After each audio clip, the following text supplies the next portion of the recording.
After 44 years behind the gray walls of Pemberton Prison, Robert Williams finally breathed free air.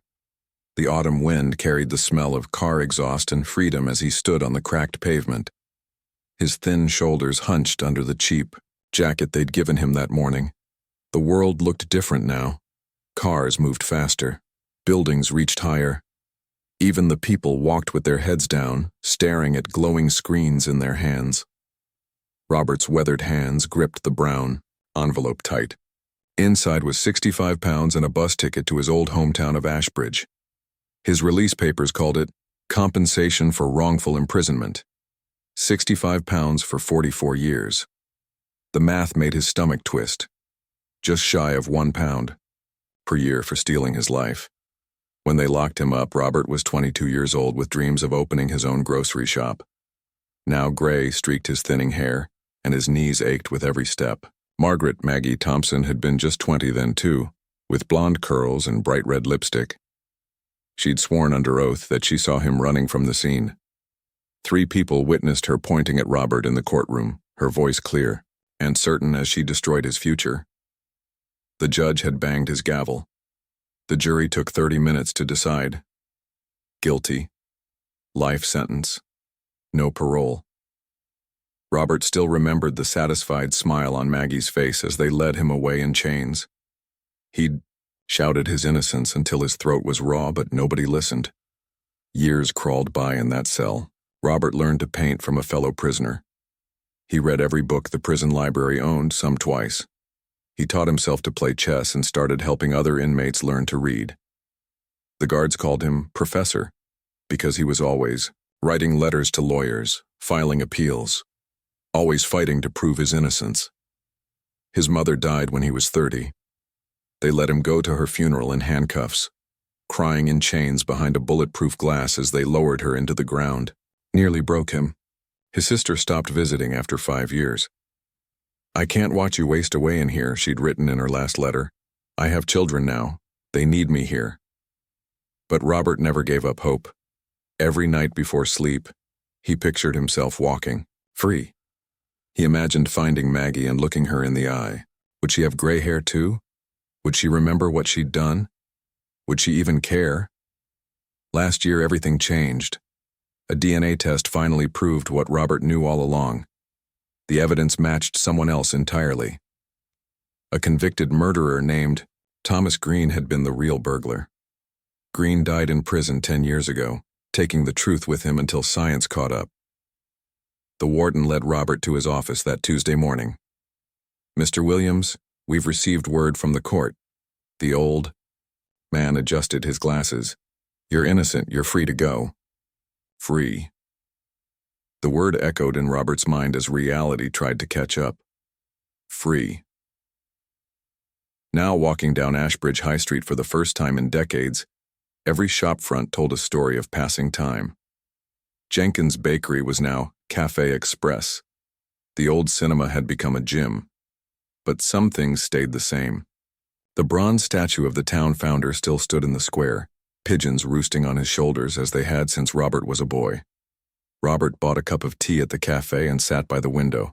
He stirred in 2 sugars, watching people hurry past. A woman with blonde hair turned the corner. His heart jumped. Could it be? No, this woman was younger. Maggie would be in her 60s now, like him. "Anything else, love?" asked the waitress, a girl young enough to be his granddaughter. "Do you know Margaret Thompson?" Robert found himself asking. She'd be about 65, used to live on Elm Street. The girl wrinkled her nose, thinking, "Oh, you mean Mrs. Thompson?" "Everyone knows her. She runs the charity shop next to the library. Sweet lady, always helping people. Lost her husband last year, poor thing." Robert nodded slowly, stirring his tea. The spoon clinked against the ceramic. 44 years of his life lost, and Maggie had lived here all along. She'd had a husband, a life, friends who called her sweet. Had she spent one single night lying awake, thinking about him, about the truth she'd buried? The end. Robert stood outside Thompson's charity shop the next morning, watching through the window. Inside, Maggie Thompson moved between racks of donated clothes. Her blonde hair had faded to silver, but she still moved with that sharp, purposeful energy he remembered. She wore a blue cardigan over a floral dress, reading glasses hanging from a chain around her neck. His heart pounded as he pushed open the door. A bell tinkled overhead. Maggie looked up from the till where she was counting coins. Their eyes met. Her face went pale, the coins scattering across the counter. "Hello, Maggie," Robert said quietly. She gripped the edge of the counter. "Robert Williams?" "That's right." He stepped closer, noting how her hands trembled. "We need to talk. I heard you were released." Her voice cracked. "The newspaper ran a story. Did it mention how innocent I was? How someone else did that robbery?" Maggie's legs seemed to give way. She sank onto a stool behind the counter. "Please," she whispered. "Please don't hurt me." Robert stopped short. "Hurt you?" He shook his head slowly. "I'm not here for that. Maggie, I've had 44 years to imagine this moment. Believe me, I've considered every possibility." "Then why are you here?" He moved to a rack of shirts, running his fingers along the fabric. "I want to understand. Why did you lie? What could have made you destroy an innocent man's life?" Tears rolled down Maggie's cheeks. "I was pregnant." The words hung in the air. Robert turned to face her. "What?" "I was 3 months pregnant with David's baby, my boyfriend, later my husband. The real robber saw me walking home from work that night. He grabbed my purse. I saw his face clearly. Small scar above his left eye, yellow teeth, that thin mustache. But he threatened my family. He knew where I lived. Said he'd come for the baby if I told anyone." Robert listened silently as she continued. "The police already had picked you up. They said they were sure you did it.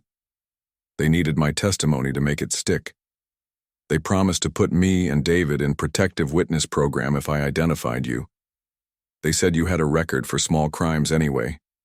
Shoplifting," Robert said bitterly.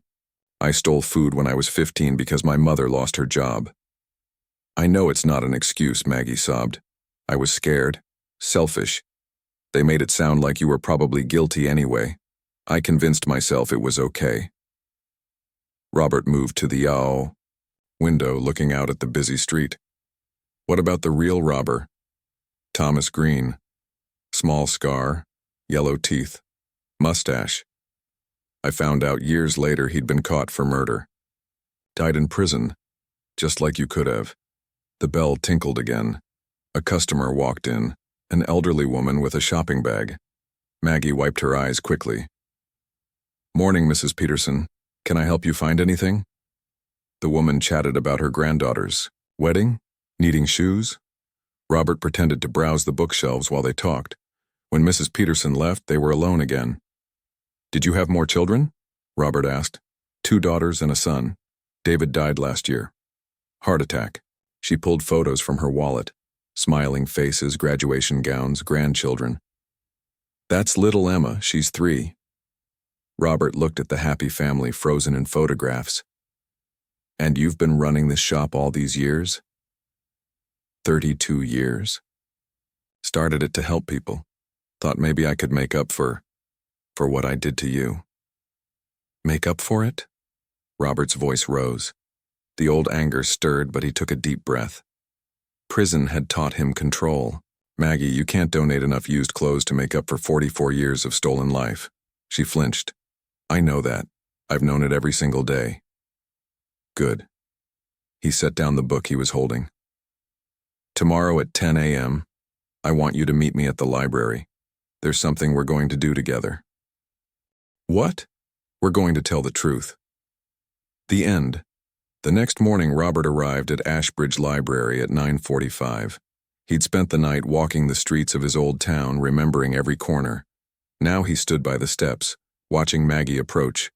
She wore the same blue cardigan but moved slower, like someone carrying a heavy weight.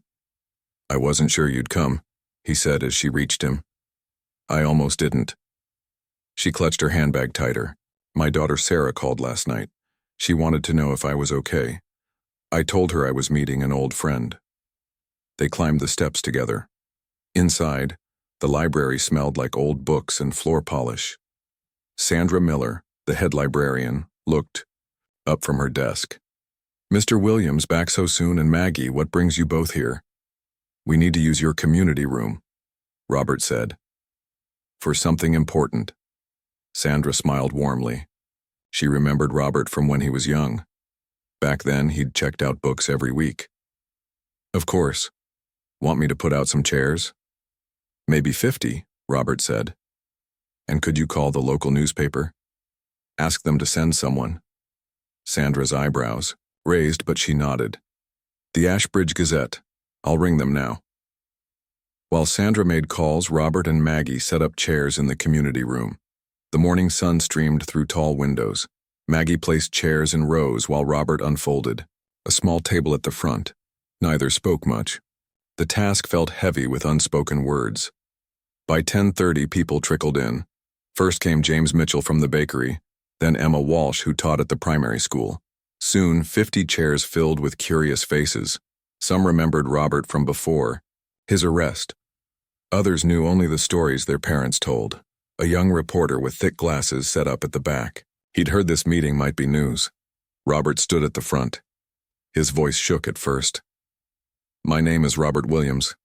Some of you might remember me. 44 years ago, I was arrested for robbery. 44 years ago, I went to prison for a crime I didn't commit." Whispers spread through the room. People leaned forward in their chairs. "Last month, DNA evidence finally proved my innocence. Thomas Green did that robbery. He died in prison 10 years ago. But I'm not here to talk about him. I'm here because someone in this room holds part of the truth." All eyes turned to find who he meant. Maggie sat in the front row, head bowed. "Maggie Thompson, will you come up here, please?" She rose slowly. The chair creaked. Her shoes clicked on the wooden floor as she walked to stand beside Robert. Her hands trembled at her sides. "Maggie was the key witness against me," Robert said. "Today she's going to tell you what really happened." The room fell silent. Even the reporter stopped writing. Maggie cleared her throat. "I lied. Under oath, in court." Her voice cracked. "I said I saw Robert Williams that night. I said he was the robber, but it wasn't true." Gasps echoed. Some people shifted uncomfortably. Others leaned forward, hungry for more. "I was pregnant, scared. The real robber threatened my family. The police said they needed my testimony. They said Robert probably did it anyway. I convinced myself it was okay to lie." Tears ran down her face, but she kept talking. "I was wrong. Terribly wrong. I stole 44 years from Robert's life. I took away his youth, his dreams, his chance at having a family." James Mitchell stood up. "Maggie, we've known you for decades. You help everyone in this town. Why tell us this now?" Robert stepped forward. "Because truth matters. Justice delayed isn't justice denied if we face it head on. Maggie's been carrying this guilt for 44 years. I've been carrying the pain of injustice. Today we're putting it all on the table." "Will you press charges?" someone called from the back. "No," Robert said firmly. "That's not why we're here. We're here to show that even after terrible wrongs, people can choose truth. People can choose healing over hate." The reporter's pen scratched furiously. People whispered to each other. Some nodded slowly. Others wiped their eyes. "I'm starting a support group," Robert continued, "for people affected by wrongful convictions, for families torn apart by false testimony, for anyone carrying guilt they need to release. Maggie has agreed to co-lead it with me. We can't change the past," Maggie added, "but we can change how we respond to it." Robert could have come back angry. Instead, he came back with wisdom. The end in the weeks that followed, Robert and Maggie's unexpected partnership changed Ashbridge. Every Thursday evening, they held their support group in the church hall. The first meeting drew only 5 people. By the 4th week, 30 chairs weren't enough. Robert taught woodworking classes at the community center. His patient hands guided young men and women who reminded him of his younger self. Many had criminal records, some faced unemployment, others struggled with addiction. But Robert saw potential in each face. "Measure twice, cut once," he'd say. watching as they shaped rough wood into furniture. The same principle applied to life. Decisions, he'd explain. Think carefully before acting. Your choices carve your future. Maggie collected donations for the support group. She converted her charity shop office into a resource center. Flyers about job training programs covered one wall. Contact numbers for legal aid filled another. She partnered with the local college to offer free classes. One evening in the support group, a young woman named Lisa shared her story. My brother was arrested last year. We couldn't afford a good lawyer. The public defender barely knew his name. She looked at Robert. How did you survive so long in prison without going crazy? Robert thought carefully before answering. I found purpose. I taught men to read. I painted murals on cell walls. I wrote letters home even when no one wrote back. Prison takes your freedom, but it can't take your mind unless you let it, Maggie added softly. And I spent those same years trying to quiet my conscience by helping others. But real peace only came when I faced what I'd done. After meetings, Robert and Maggie often walked through town. They passed the courthouse where their lives intersected all those years ago. One evening, they stopped at a fish and chip shop. This place was here when we were young, Maggie said, ordering cod. Do you remember the owner? Old Mr. Davies with his handlebar mustache?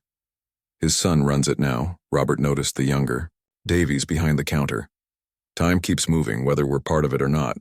They sat by the window watching evening traffic. Salt and vinegar scented the air. My daughter Sarah asked about you yesterday, Maggie said. She's been reading about our meetings in the newspaper. She wanted to know if you hated me. What, did you tell her? I told her about redemption. That sometimes the worst things lead to the greatest changes. She paused. She wants to meet you. Robert set down his fork. Are you ready for that? I think so. She needs to understand that people can transform. That guilt can become purpose. The bell above the door chimed. A group of teenagers entered, including 2 from Robert's woodworking class. They spotted him and waved. Mr. Williams, look. One boy held up his phone, showing a video of the coffee table he'd built. My mom cried when she saw it. First thing I ever made for her. Robert smiled. These moments made everything worthwhile. Watching young hands create instead of destroy. Seeing pride replace anger in their eyes. Later that week, Sarah Thompson drove down from Leeds to meet Robert. She was 42, with her mother's determined chin but gentler eyes. They met at a cafe near the library. I've had months to process what my mother did, Sarah began carefully. To understand why she kept it secret from us. But I need to hear from you. How do you not hate her? Robert stirred his tea thoughtfully. Hate is like poison. It hurts the person carrying it most. I had 44 years to either let hate consume me or find another way. I chose to live, not just survive. But she destroyed your life. Parts of it, yes, but I'm still here. I can still make furniture, still help people, still laugh, cry, feel the sun on my face. That's what matters now. Sarah studied his face. You're an amazing man, Mr. Williams. No, I'm just someone who learned that revenge keeps wounds open. Forgiveness lets them heal. When Sarah left, she hugged Robert. Her arms were strong, her embrace genuine. Thank you for helping my mother become the person she always could have been. The end 6 months. After his release, Robert sat in the mayor's office. The wooden desk between him and Mayor Patricia Hughes gleamed in the morning light.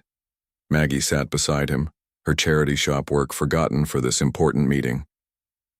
The town council voted last night, Mayor Hughes said, sliding papers across the desk. We're establishing the Williams-Thompson Center for Justice Reform. Robert picked up the document, reading slowly. You want to name it after us? Your story has inspired this entire community, the mayor explained. People are talking about wrongful convictions, about the importance of honest testimony, about forgiveness and healing. Maggie's voice was thick with emotion. Robert, I never imagined. It's not just us, Robert interrupted gently. It's about everyone who faces injustice, everyone who needs a second chance. The center would occupy the old Anderson building on High Street, 3 floors of space for legal aid, support, groups and education programs. The mayor explained plans for a library of legal resources, a job training center and counseling services. We've already raised £40,000 in donations, she continued. The community college committed to providing free classes. Local businesses promised job training programs. That afternoon, Robert visited the empty building with Maggie and a group of volunteers. Dust motes danced in shafts of sunlight through tall windows. The hardwood floors creaked under their feet. The woodworking shop could go here, Robert pointed, to a large room on the 2nd floor, with proper ventilation and workspace. And the resource library here, Maggie added, gesturing to another room, close to the meeting spaces. Young volunteers bustled about, measuring rooms and taking photos. They included David Walsh, whose father Robert had met in prison, and Lisa's brother Kevin, whose case Robert had helped review. "Mr. Williams," Kevin called from across the room, "can we put your story on display? Help people understand what this place represents?" Robert hesitated. Revisiting painful memories wasn't easy. But he nodded. "If it helps others, yes." The grand opening came in early December. Snow dusted the streets of Ashbridge as hundreds gathered outside the Williams-Thompson Center. A red ribbon stretched across the entrance. Television cameras recorded the moment. Robert stood at the microphone, breath visible in the cold air. He thought about standing in this same street 45 years ago, a free young man with dreams. Then facing the same crowd after sentencing, in handcuffs. Now here again, but transformed. "This center isn't about me or Maggie," he began. "It's about all of us. It's about choosing truth over convenience, justice over fear, healing over hatred." He looked at Maggie, standing proudly nearby. "Someone recently asked if I regret those 44 years. The answer isn't simple. I regret the injustice, the time stolen, the life unlived. But I also discovered something in prison, that the human spirit can grow even in darkness, that patience and purpose can bloom where bitterness might flourish." The crowd listened intently. Some were old neighbors.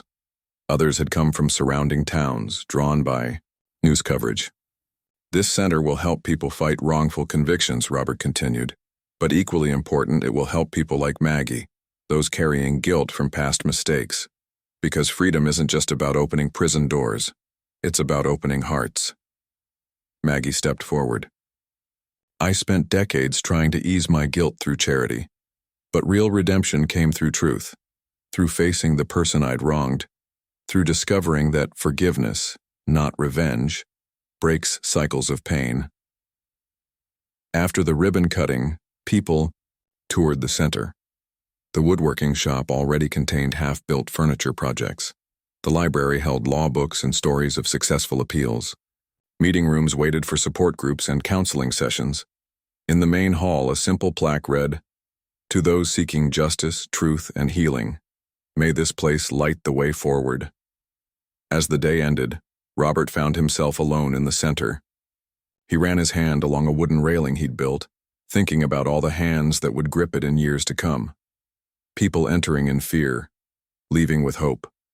Lives changing direction, like his had. The door opened. Maggie entered, holding 2 cups of hot tea. "I thought you might still be here." They sat quietly, watching the sun set through large windows. Shadows grew long across empty chairs that would soon fill with stories. "Thank you," Maggie said finally. "For what?" "For choosing to heal instead of hurt. For teaching me that redemption is possible." Robert sipped his tea. "We taught each other. Sometimes the worst things lead to the best changes." Outside, snow began falling softly. Inside, warmth glowed not just from radiators, but from the promise of hope renewed. The Williams-Thompson Center stood ready to transform more lives, turning pain into purpose, guilt into growth, and injustice into inspiration for generations to come. The end.